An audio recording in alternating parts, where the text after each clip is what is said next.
At kaninang 5:10 ng umaga ay tuloy na itong nakalabas ng ating Philippine Area of Responsibility. May taglay itong lakas ng hangin na malapit sa gitna na umaabot ng 65 kilometers per hour, pagbuksan na umaabot ng 80 kilometers per hour. Yung movement nito ay northwestward sa bilis na 25 kilometers per hour. So as of 5 AM today, may nakataas pa rin tayong tropical cyclone wind signal number 1 sa ilang areas ng Luzon. Dito sa Ilocos Norte, Ilocos Sur, La Union, itong northern and western portions ng Pangasinan, Abra at sa western portion ng Benguet.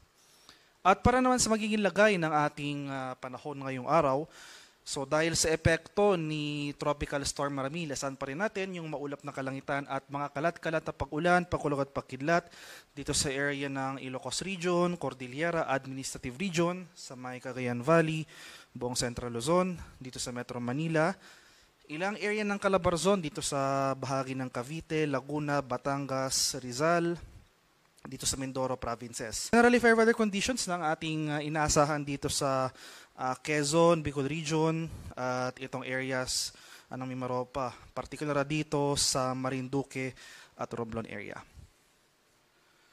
Sa bahagi naman ng Palawan, Visayas at sa Mindanao, dahil rin kay Bagyong Ramil, makakaranas pa rin tayo ng mga kaulapan at mataas sa tsansa ng mga kalat-kalat at pag-ulan dito sa area ng Palawan.